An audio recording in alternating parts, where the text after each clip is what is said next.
Nunca pensé que el peor día de mi vida empezaría con una sonrisa, y terminaría con mi esposo pidiéndome que abandonara mi propia casa. Me llamo Laura, tengo 34 años, y hasta hace un año creía que tenía una vida bastante normal. No perfecta, pero estable. Estaba casada con Daniel desde hacía 8 años. No teníamos hijos, pero compartíamos una casa bonita, 2 perros, al menos eso creía yo, respeto mutuo. O eso pensaba, hasta que todo empezó a romperse. La mañana de mi cumpleaños número 34, Daniel se levantó antes que yo. Eso ya era raro. Cuando bajé a la cocina, encontré la mesa puesta, flores frescas y una caja envuelta con un lazo dorado. Recuerdo haber sonreído. Recuerdo haber pensado, quizá no todo está tan mal. Porque sí, ya había señales. Comentarios fríos. Distancia. Silencios largos. Pero una parte de mí quería creer que solo era una fase. Abrí la caja. Dentro había unas llaves. ¿Qué es esto?, pregunté riendo. Daniel sonrió, pero no como antes. Era una sonrisa tensa, calculada. Son las llaves de tu nuevo apartamento. Sentí como si alguien me hubiera vaciado por dentro. ¿Qué? Tu apartamento, repitió, con calma. Creo que ya es hora de que cada uno siga su camino. Así. Sin discusión. Sin aviso. Sin nada. 8 años, reducidos a una caja con un lazo. Y lo peor es que eso no fue lo más humillante que me pasó ese día. Pero ya voy a llegar a eso. Primero necesitas entender quién era Daniel y quién era yo dentro de esa relación. Cuando conocí a Daniel, él no tenía absolutamente nada. Ni casa. Ni coche. Ni estabilidad. Vivía en un pequeño estudio alquilado, trabajaba como asistente en una empresa que apenas pagaba lo suficiente para sobrevivir. Yo, en cambio, tenía una vida más organizada. Había heredado una pequeña empresa de mi padre, que falleció cuando yo tenía 26 años. No era una gran corporación, pero era estable. Una empresa de distribución que llevaba años funcionando. Yo la mantuve a flote. La hice crecer. Y cuando conocí a Daniel, vi en él algo que me hizo confiar. Ambición. O al menos eso creí. Empezamos a salir y en menos de un año se mudó conmigo. Todo fue rápido. Demasiado rápido, si soy honesta ahora. Pero en ese momento se sentía correcto. Yo lo ayudé a crecer profesionalmente. Lo recomendé en mi círculo. Incluso lo invité a trabajar conmigo cuando perdió su empleo. Y ahí fue cuando todo cambió. Porque Daniel no solo aprendió rápido, también empezó a cambiar. Al principio eran pequeñas cosas. Tomaba decisiones sin consultarme. Se atribuía logros que eran del equipo. Empezó a hablar de su empresa. Yo lo dejaba pasar. Pensaba que era orgullo. Que era bueno que se sintiera parte. Pero luego empezó a tratarme como si yo fuera un obstáculo. Recuerdo una reunión en particular. Estábamos con unos inversores importantes. Era una oportunidad clave para expandir el negocio. Yo había preparado todo. Datos. Proyecciones. Estrategia. Cuando empezó la reunión, Daniel tomó la palabra. No me dejó hablar. Durante toda la presentación, habló como si él fuera el fundador. Como si yo ni siquiera existiera. Al final, uno de los inversores me miró y dijo: ¿Y tú qué papel tienes en la empresa? Sentí el calor subir por mi cuello. Antes de que pudiera responder, Daniel se adelantó. Ella se encarga más de lo administrativo. Administrativo. La empresa era mía. Y él me redujo a secretaria. Ese fue el primer momento en que sentí algo romperse dentro de mí. Pero no dije nada. Y ese fue mi mayor error. Después de eso, todo fue en descenso. Daniel empezó a controlar más cosas. Las cuentas. Las decisiones. Incluso mis horarios. Si cuestionaba algo, me decía que estaba exagerando. Siempre fuiste demasiado emocional, Laura. Esa frase se volvió constante. Demasiado emocional. Demasiado sensible. Demasiado complicada. Poco a poco empecé a dudar de mí misma. Y mientras yo me encogía, él crecía. Pero no solo en el trabajo. También en su actitud. Se volvió frío. Distante. Y algo más, arrogante. Lo que más me dolía no eran sus palabras. Era su indiferencia. Podía pasar días sin hablarme. Sin mirarme. Como si yo fuera invisible en mi propia casa. Pero lo peor vino después. Una noche, regresó tarde. Olía a perfume que no era mío. No dije nada en ese momento. Pero esa noche no dormí. Y al día siguiente hice algo que nunca pensé que haría. Revisé su teléfono. Sí, lo sé. No es algo de lo que esté orgullosa. Pero necesitaba respuestas. Y lo que encontré fue peor de lo que imaginaba. Mensajes. Muchos mensajes. Con una mujer llamada Sofía. Al principio eran inocentes. Luego, ya no. Fotos. Planes. Comentarios sobre mí. Sobre cómo yo ya no servía. Sobre cómo pronto todo cambiaría. Mi estómago se cerró. Pero lo que realmente me dejó sin aire fue un mensaje en particular. Cuando todo esté a mi nombre, podremos estar juntos sin problemas.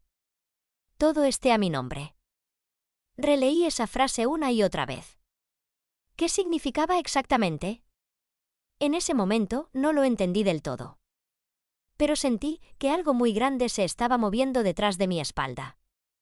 Algo que yo no veía. Algo que estaba a punto de destruirlo todo. Y entonces llegó mi cumpleaños. La caja. Las llaves. El nuevo apartamento. Pero eso no fue todo. Después de darme las llaves, Daniel se sentó frente a mí, cruzó las manos y dijo algo que todavía me cuesta repetir. La casa no es tuya, Laura. Me reí. Pensé que era una broma cruel. Claro que lo es. Está a mi nombre desde antes de casarnos. Él negó lentamente. Ya no. Y en ese momento sentí por primera vez un miedo real. Porque en sus ojos no había duda. Solo seguridad. Y una calma que me heló la sangre. Lo siguiente que dijo cambió completamente mi realidad. Pero también fue el inicio de algo que él jamás vio venir. Y cuando finalmente entendí todo. Ya era demasiado tarde para él. Lo siguiente que dijo me dejó completamente paralizada porque no solo hablaba con seguridad sino con una frialdad que jamás le había visto en todos los años que estuvimos juntos y en ese instante entendí que el hombre con el que me casé ya no existía o quizá nunca existió y yo simplemente no quise verlo porque era más fácil creer en una versión de él que me hacía sentir segura y acompañada.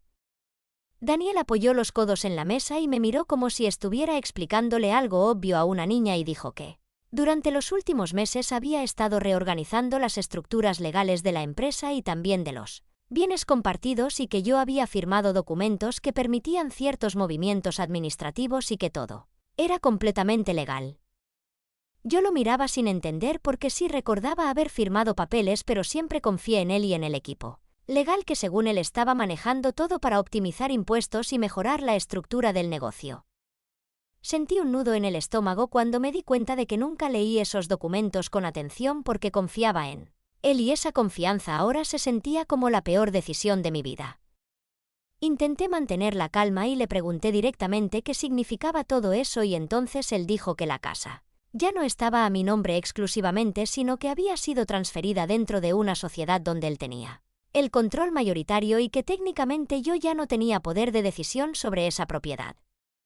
Sentí que el aire desaparecía de la habitación y mis manos empezaron a temblar, pero no quería darle el gusto de verme romperme, así que respiré profundo y traté de pensar con claridad, aunque cada palabra que salía de su boca hacía que todo se volviera más confuso y oscuro. Le pregunté cómo había sido posible algo así sin mi consentimiento real y él simplemente respondió que todo estaba firmado y validado y que yo debía haber prestado más atención. Esa frase me dolió más que cualquier insulto porque convertía su traición en mi culpa y por un segundo casi lo creí, pero algo dentro de mí empezó a resistirse. Recordé el mensaje que había leído en su teléfono la noche anterior y esa frase volvió a mi mente como una alarma constante. Cuando todo esté a mi nombre podremos estar juntos sin problemas y de repente todo encajó de una forma aterradora. No se trataba solo de una aventura ni de una crisis de pareja, se trataba de un plan y yo había sido parte de ese plan sin saberlo.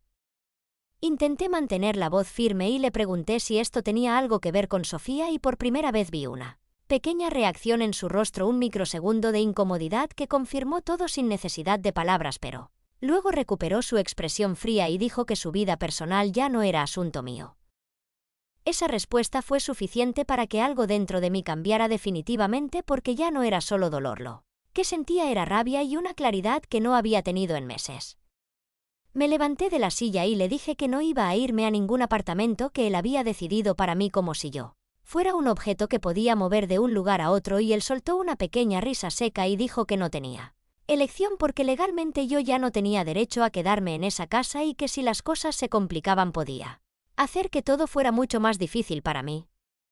Esa amenaza fue sutil pero clara y en ese momento supe que no estaba tratando con el hombre que conocía sino con alguien dispuesto a aplastarme si era necesario. Lo miré a los ojos y por primera vez en mucho tiempo no sentí miedo sino una determinación fría que me sorprendió, incluso a mí misma, y le dije que esto no se iba a quedar así y que iba a revisar cada documento, cada movimiento, cada decisión que él había tomado a mis espaldas. Él simplemente se encogió de hombros como si ya hubiera ganado y dijo que podía hacer lo que quisiera pero que todo estaba perfectamente cubierto. Esa seguridad suya fue lo que más me inquietó porque significaba que llevaba tiempo preparando todo esto y que probablemente había pensado en cada posible reacción mía. Tomé las llaves del apartamento solo para no discutir más en ese momento, pero dentro de mí ya había tomado otra decisión y era que no iba a desaparecer de su vida como él esperaba.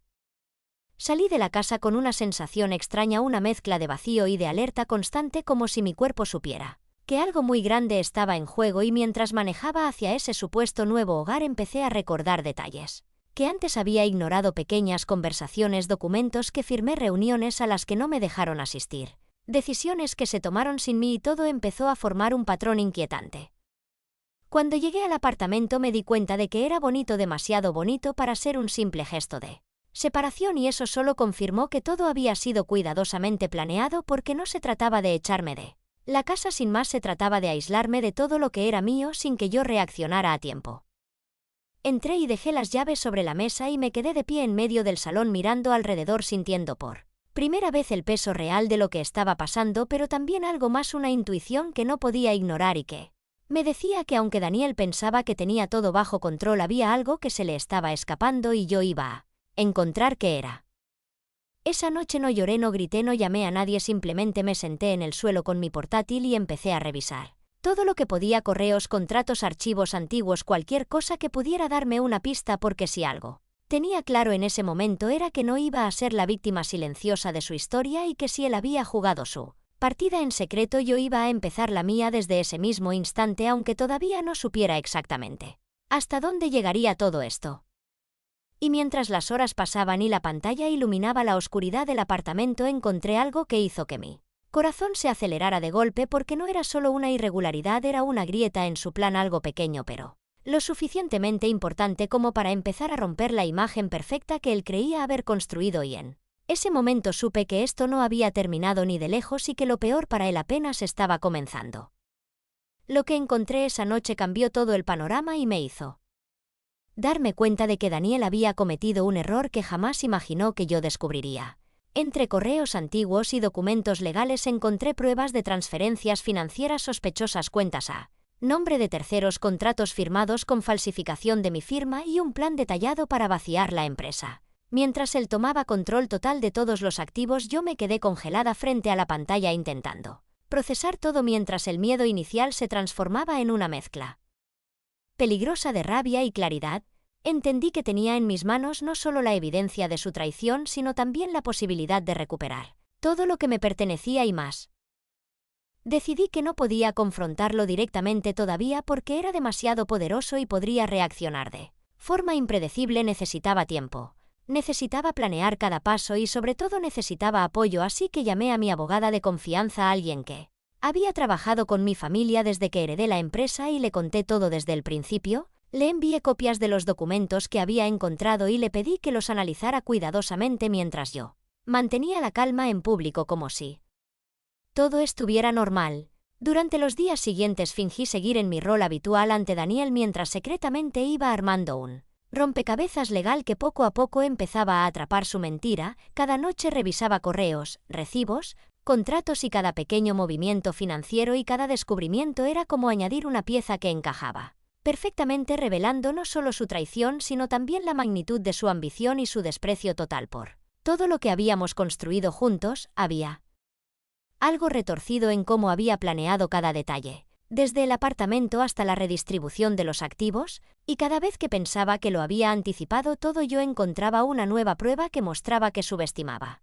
mi capacidad de observar y de actuar. Además descubrí que no solo planeaba quedarse con la empresa sino también manipular la sociedad que administraba los bienes de mi padre para apropiarse del patrimonio familiar, y que esto implicaba transferencias internacionales y contratos con abogados que ni siquiera conocía, y todo estaba hecho de manera que pareciera legal a simple vista, pero con fallas suficientes para ser impugnadas si alguien lo examinaba cuidadosamente, y esa fue mi oportunidad.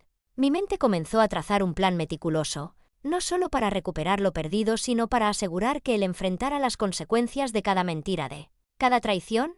Mientras más analizaba, más comprendía que Daniel había confiado demasiado en mi aparente sumisión y en su idea de que yo era débil e incapaz de reaccionar, y eso me dio ventaja porque él no previó que yo podía ser paciente, inteligente y meticulosa. Cada noche armaba una estrategia diferente y cada mañana volvía a la casa como si nada hubiera pasado. Sonreía, hablaba cordialmente, incluso fingía interés en sus proyectos mientras por dentro planeaba el golpe final. Había noches en que casi sentía que mi corazón no aguantaba tanta tensión, pero eso no me detenía.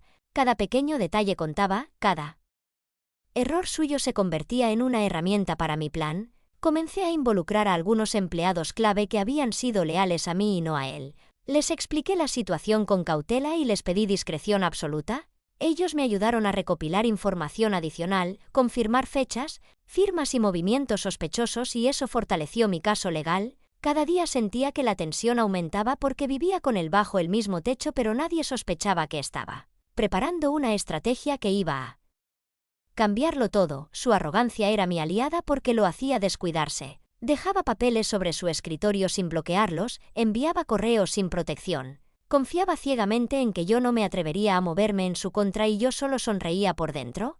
Sabía que cada gesto suyo era una pieza de evidencia que iba directo a mi carpeta secreta, que un día no muy lejano se convertiría en su pesadilla. Además empecé a descubrir algo más perturbador. Daniel no solo estaba con Sofía, sino que ella era un engranaje importante de todo su plan, y aunque eso me dolía personalmente, me sirvió estratégicamente, porque podía usar la relación de ellos para exponer su manipulación y codicia frente a testigos que jamás imaginaron que yo sabía todo. Cada conversación interceptada, cada mensaje que había pasado desapercibido era como un misil que iba a detonar en el momento preciso, y mientras más me adentraba en el análisis legal y financiero, más comprendía que la combinación de pruebas era abrumadora, y que si lo hacía correctamente nadie podría ignorar la magnitud de su traición. Entonces una noche, mientras revisaba un contrato de transferencia de acciones, encontré la pieza clave, un error mínimo que él cometió confiando en que nadie notaría.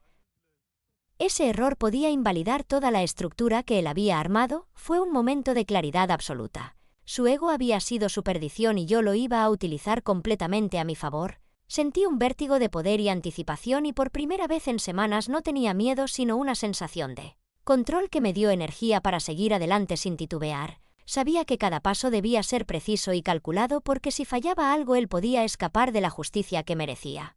Y mientras planeaba la manera de presentar todas las pruebas, de coordinar a abogados, empleados y contadores, también preparaba mi propio frente emocional, fingiendo normalidad, sonrisas superficiales, conversaciones triviales, mientras en mi mente el plan estaba completamente trazado, y cada día que pasaba él caía más en su propia trampa sin saberlo, y cada gesto arrogante que hacía solo confirmaba que estaba jugando mi Juego sin darse cuenta y finalmente después de semanas de preparación supe que había llegado el momento de actuar, y el momento exacto estaba más cerca de lo que él pensaba y la catástrofe que yo había estado armando silenciosamente iba a comenzar a desplegarse con toda su fuerza.